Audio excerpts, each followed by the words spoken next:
Hadirin rahimakumullah, marilah pada kesempatan malam sholat taraweh kali ini kita isi dengan tadabbur ayat-ayat Allah. Tadabbur ayat-ayat Allah tentang pentingnya kita untuk berinfak, ya. Pentingnya kita untuk berinfak atau menyisihkan sebagian rezeki yang telah dilimpahkan oleh Allah kepada kita untuk disalurkan kepada mereka yang lebih membutuhkan. Jadi bapak-bapak, ibu-ibu sekalian yang dirahmati Allah, yang memerintahkan infak itu siapa?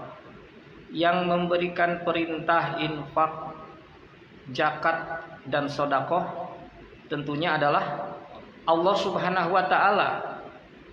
Yang memerintahkan kita untuk menyisihkan sebagian rezeki adalah Allah yang memberi rezeki kepada kita. Jadi kita disuruh oleh sang pemberi rezeki, oleh sang pengatur rezeki. Tentunya kita tidak harus keberatan ketika sang pemberi rezeki memerintahkan kepada kita untuk sisihkan sebagiannya. Tidak usah semuanya, tidak usah banyak-banyak, tetapi sebagian itu diserahkan kepada Allah dalam arti untuk disalurkan kepada mereka yang lebih membutuhkan. Apakah ini sudah kita penuhi? Bukankah kita sudah punya istilahnya penghasilan? Ada yang setiap bulan, ada yang setiap minggu barangkali, atau juga ada yang punya penghasilan harian. Apakah dari penghasilan itu sudah kita sisihkan atas perintah Allah untuk berinfak, untuk disalurkan kepada mereka yang membutuhkan? Apabila kita masih segan atau enggan, kalau bahasa kasarnya pelit gitu tah, bakhil, kikir, ya, maka ini berarti kita belum ada kesadaran, ya, belum punya kesadaran yang matang dari ayat-ayat Allah. Hadirin rahimakumullah, marilah kita mentadaburi ayat-ayat Allah, yaitu di dalam surat Al-Qalam. Surat Al-Qalam ayat 17 sampai dengan ayat 34. Ayatnya pendek-pendek ini, tidak panjang. Auzubillahi minasyaitonirrajim. Inna balawnahum kama balawna ashabal jannah.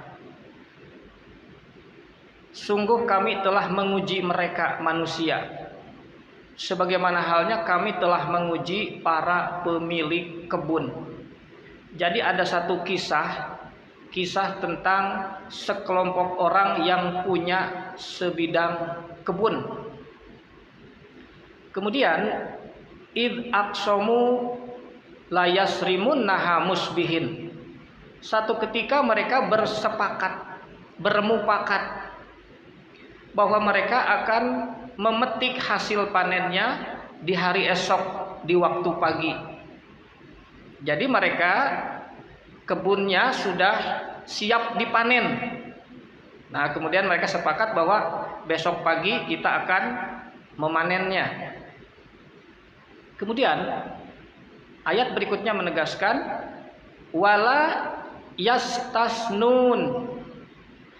Di antara rencana mereka, hasil kesepakatan mereka itu adalah mereka tidak akan menyisihkan hasil panennya. Jadi mereka sudah bersepakat nggak usah disisihkan lah gitu.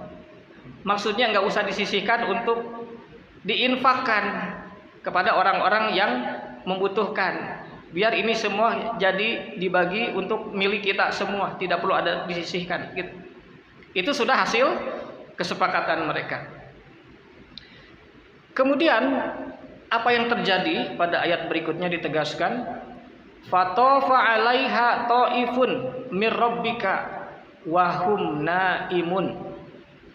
Ketika mereka sedang tidur lelap di waktu malam, ada satu kejadian, yaitu tofa 'alaiha ta'ifun min rabbika.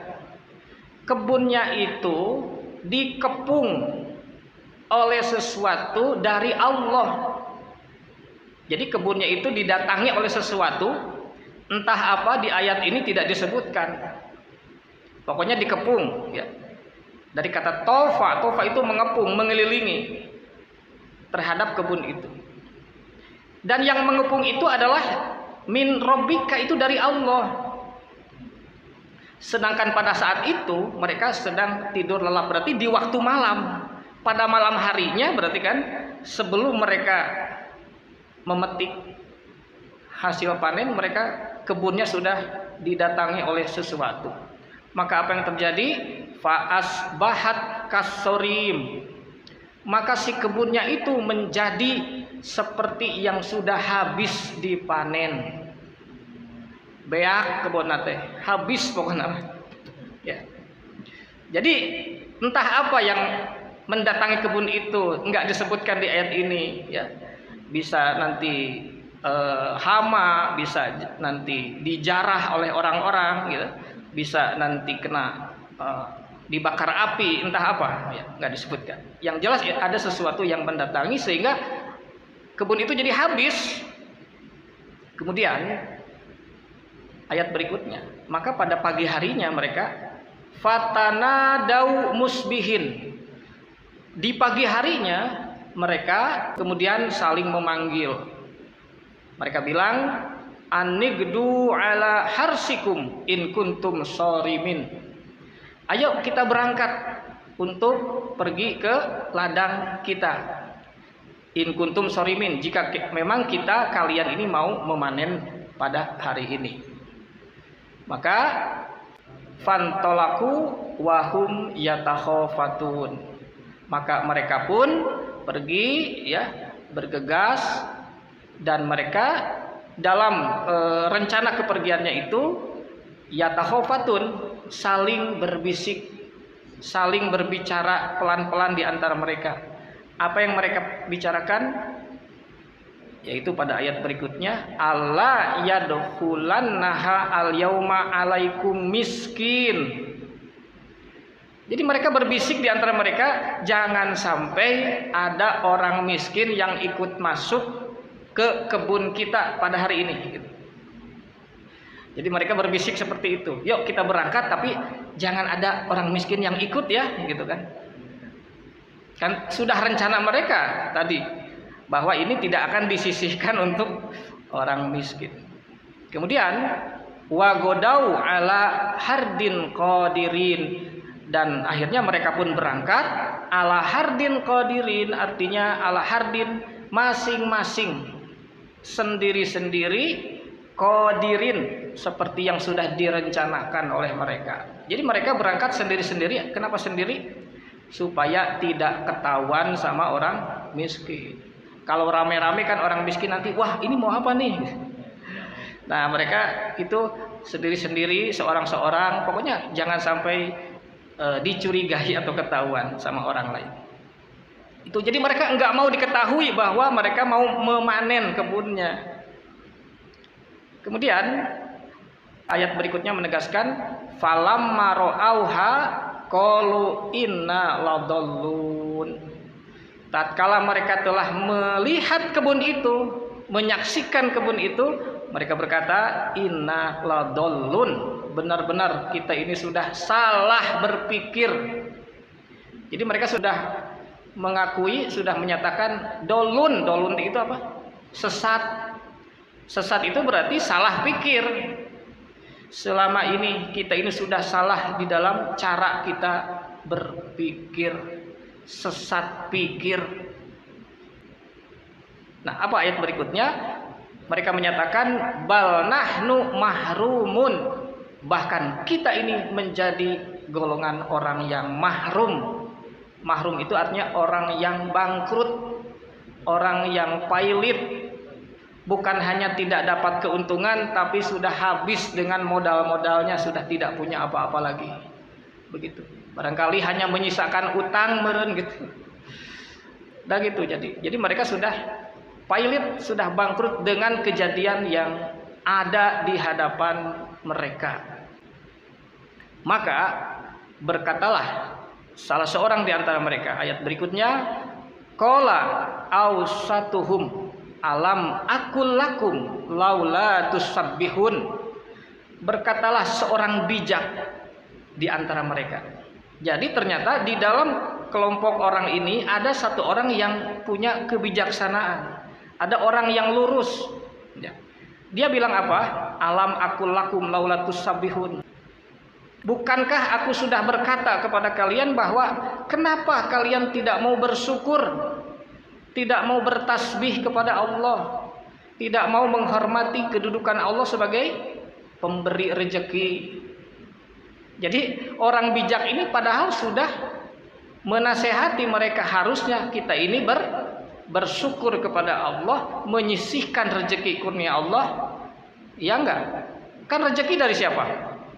Rezeki itu dari Allah. Allah memerintahkan kita untuk menyisihkan, mereka enggak mau. Nah, jadi orang bijak itu bukan enggak ngomong, tapi mereka sudah kalah jumlah menurutnya. Dalam kelompok itu kan dia cuma seorang, tetapi yang kebanyakan mayoritas kekeh meren gitu, jangan dibagikan. Si orang bijak ini sudah ngomong sebelumnya berarti, tapi ya kalah jumlah. Iyalah kalau begitu. Ya enggak. Nah, akhirnya setelah kejadian baru si orang bijak ini ngomong, kan sudah aku bilang harusnya kita bersyukur kepada Allah, sisihkan sebagian rezeki karunia Allah. Nah itu. Kemudian mereka berkata, qalu subhana rabbina inna kunna zalimin. Akhirnya mereka pun menyatakan, mengakui kesalahannya, subhana rabbina, memuliakan kedudukan Allah, dan mereka mengakui inna kunna zalimin, sungguh kita ini sudah berlaku zalim. Apa itu arti zalim? Zalim itu artinya bebal, sudah tahu tapi tidak mau tahu. Mereka tahu enggak sebenarnya pada rezeki karunia Allah, pada harta itu ada hak untuk fakir miskin. Tahu enggak? Tahu. Tapi mereka tidak mau tahu, seolah-olah tidak ingin tahu tentang ketentuan ini dari Allah sang pemberi rezeki. Nah, itulah zalimnya mereka. Sudah dikasih tahu, sudah tahu tetapi tidak mau melakukan apa yang benar. Kemudian terjadi apa lagi? Fa'aqbala ba'duhum ala ba'din yatalawamun. Maka di antara mereka itu saling berhadapan, ya. Mereka pun di antara mereka itu saling menyalahkan, yatalawamun. Jadi silih nyalahkan gitu, gara-gara maneh ya kamu sih gitu dan akhirnya saling menyalahkan atas kerugian, kebangkrutan yang terjadi atas mereka. Mereka pun berkata, qalu ya wailana inna kunna tagin. Mereka berkata, celakalah kita ini, benar-benar kita ini sudah menjadi orang yang togin. Apa arti togin? Melampaui batas, benar-benar kurang tegas, kaliwat batas. Melewati batas itu artinya berlaku semaunya. Allah memberikan batasan-batasan, tetapi mereka melanggar batasan itu. Itu yang disebut dengan togin. Nah, jangan sampai kita termasuk golongan yang melewati batas-batas yang Allah ajarkan. Harusnya rezeki kita kurnia Allah itu kita sisihkan, kita mah enggak, dimakan sendiri. Nah, itu yang disebut dengan togin. Hati-hati melampaui batas. Maka apa yang mereka nyatakan selanjutnya, asa rabbuna ayyubdilana khairun minha inna ila rabbina ragibun. Mereka berharap, berdoa, asa rabbuna ayyubdilana khairan minha. Mudah-mudahan Allah memberikan gantinya kepada kita dengan sesuatu yang lebih baik dari ini. Jadi mereka masih kene ngarep-ngarep, berarti mudah-mudahan wae Allah ngaganti deui anu langkung sae ti ieu anu tos hancurkan, yang sudah hancur, yang sudah habis, ya. Mereka berharap mudah-mudahan Allah memberikan gantinya. Inna ila rabbina raghibun. Sungguh kami akan hanya kembali kepada Allah, akan memohon ampunan kepada Allah dan akan bertobat mengikuti ketentuan Allah. Gitu. Jadi akhirnya mereka sadar diri juga. Ya, mereka akhirnya sambil berharap Allah memberikan ganti yang lebih baik, dan mereka pun berharap untuk diterima oleh Allah dan mendapatkan pengampunan. Nah, pada ayat berikutnya ditegaskan, kazalikal azab. Seperti itulah azab. Apa itu azab? Sanksi hukum. Seperti itulah hukuman. Wala azabul akhirat akbaru law kanu ya'lamun. Dan sungguh sanksi hukum akhirat itu lebih berat kalau mereka mengetahuinya. Jadi eta teh bentuk model azab Allah di dunia. Jadi mereka itu ternyata mendapatkan hukuman dari Allah. Gara-gara urang pangintennya gaduh ladang usaha, boga kebon, boga peternakan, boga pabrik, boga usaha, tapi teu disisihkeun hasil usahana. Hati-hati, ya, bisa kita kejadian seperti ini. Atau mungkin kita pernah kejadian, aduh nahabut bangkrut, nahabut pailit. Nah, jangan-jangan kita tidak pernah mengeluarkan. Ini satu bentuk hukuman, tapi hukuman di dunia yang seperti ini masih bersifat teguran. Masih bersifat teguran, pelajaran. Kan tadi masih diberi kesempatan oleh Allah untuk, mudah-mudahan kan tadi Allah memberikan gantinya. Di dunia masih ada kesempatan untuk kita bangkit kembali, diganti dari oleh Allah, diberi kelancaran oleh Allah untuk membangun usaha. Ya enggak? Itu di dunia, ya. Allah masih memberikan kesempatan. Tetapi dikatakan di sini wala azabul akhirat. Jangan sampai kena hukuman di akhirat. Kalau hukuman di dunia tadi adalah bentuknya teguran, bentuknya pelajaran, tapi hukuman di akhirat dikatakan lebih berat. Beratna kumaha? Tidak akan lagi diberi kesempatan, dan nikmat Allah akan benar-benar dicabut, dan itu katanya kekal abadi. Itu beratnya di akhirat.